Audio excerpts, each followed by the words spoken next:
Hello mga ka-tribals, Happy Fiesta Burungan City, Eastern Samar. Shout out kay Kuya Ricky Gayo at kay Ate Vicky Gayo. Dito kami na miesta sa kanila.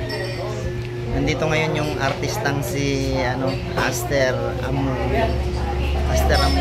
Yan, manonood tayo ng TV. Nandyan siya, papasok tayo sa loob. Hello guys, let's go! Ito po yung interview niya kay Angelica Jones, si Madam Aster Amuyo.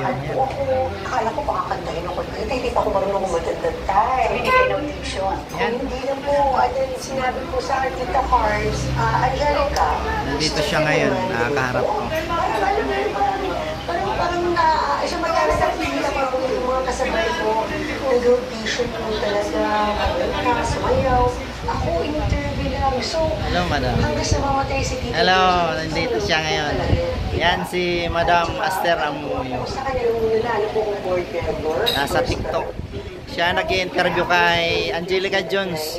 Mga ka-dribbles, nandito siya.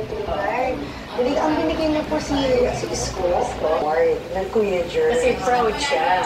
Nagsimula sa Dutch Entertainment, ito yung mga produkto ng Dutch May isa Entertainment. po siya sinabi sa akin, Peter.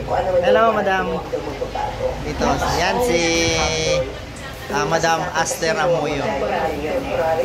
Shout out kay Kuya Ricky Gayo sa Burungan City, Eastern Samar. Dito kami. Lahat nawawala yan eh. Isa lang hindi nawawala.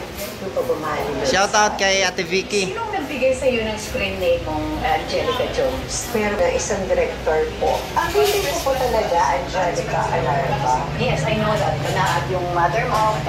Akala nga rin na nag-asawa na ako sa kanya, I'm single. Oo. Kasi yung Alarba, ay pinito ng tatay ko. Ang mom ko, Banaay, Batangenya.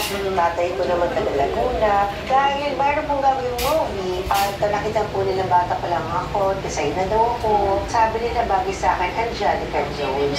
So, sinong director ito? Tatay ni Alan Ortega, si Director Ortega. Siya po yung pinili po ng apelyido po sa akin. Pero sa Dutch Entertainment po, bago ko start yun, kailangan ko as a commercial model. Alam mo paano ko naging commercial model? Hello. Sir Sarah Lee. Lahat yung nag-research. Na-subscribe ko na po kayo, Madam.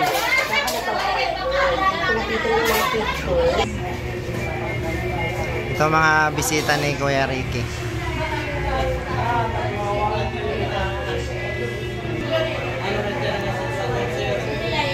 Bye-bye. Bye-bye mga ka-dribbles.